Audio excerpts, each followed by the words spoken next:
ยังนุ่มอยู่หลังบกง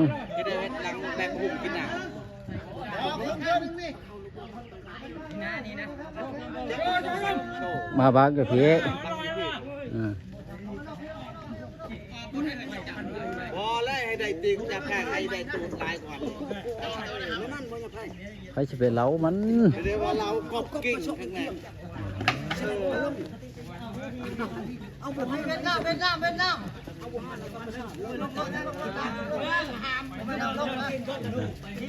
เอามาพี่เด้อพี่มาใส่เท้านี่เท้านี่ไปเยอะเลยแก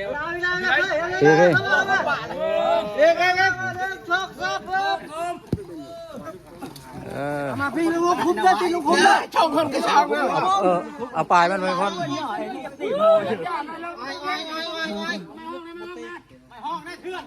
เอามาเลยไหมจับเป็นผูเลยไหมเข้ามาพี่นายตื่นเข้ามาใครคุ้มตื่นนะเอาไปชับดังเลยนะชับดังเร็วว่าอย่างนี้ก็ตัวชับเป็นแทกบาก่อนแทกบาบริเจียนแล้วบริญญาเจียนแล้วเจียนบริเจียนบ่เจียนมันบ่มีบ่เจียนแล้วเจียนถ้าพวกพ้นมันโกนมันสั้นแล้วจนได้ทมขุมใช่ได้จนได้ทมขุมใช่ได้น้ำเลยเสียรถยางอันนั้นเลยน้ำแบบเก่านี่แหละว่าโดยลุ่มมากเลยสุดท้ายสุดที่เลยลุ่มเอาไม้ตัวน้อยซอดกลางน้ำเด้อแบบนี้ลุ่มกูมาใกล้บัวใกล้ว่าลุ่ม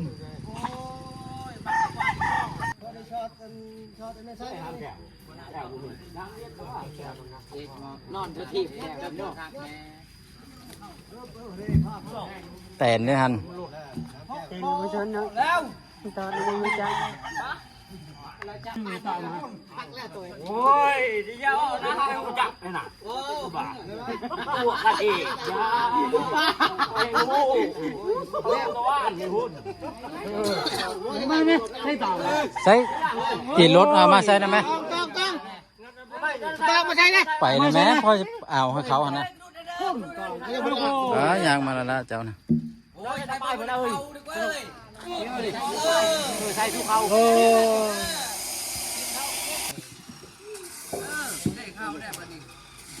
ผู้บังคับเอาตัวผู้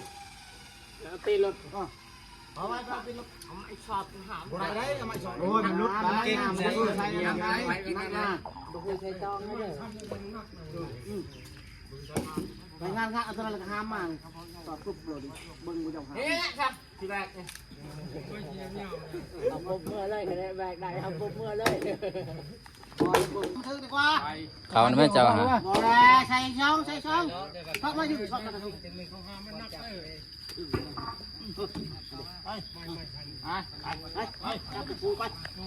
มา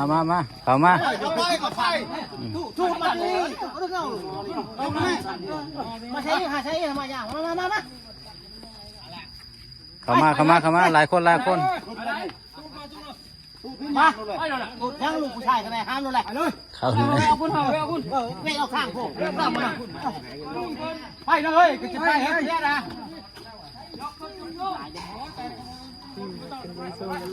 นี่ดีกว่าเฮ้ยจะไปทูไหมไปตอนนี้ไหนจะกันยกเลยไม่ทำใครเอาแม่มันหักเลยนี่นะนี่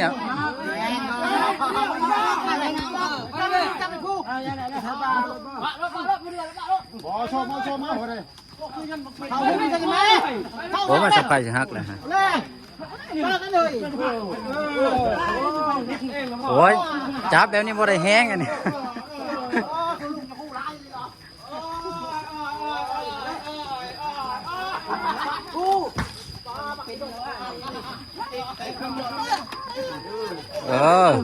ทันดีพลังคือสามัคคีคือพลัง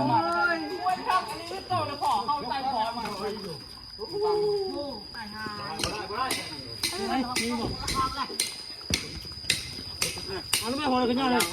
ยกขันลอง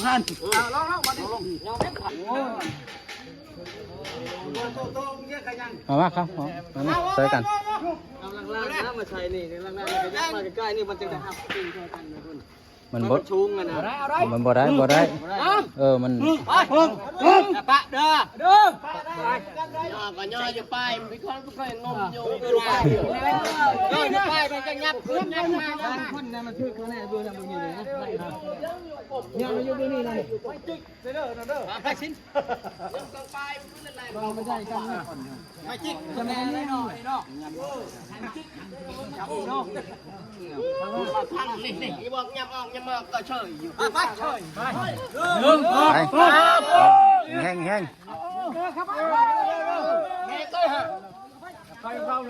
เบิ่งไหนแข็งมือ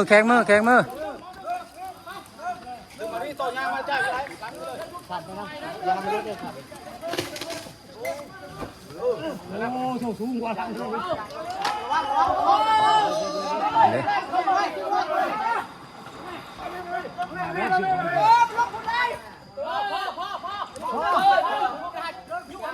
เอาไม้ไปค้ำนะแม่เอาไม้ไปค้ำหัวมันฮะพูดไม้ค้ำหัวมัน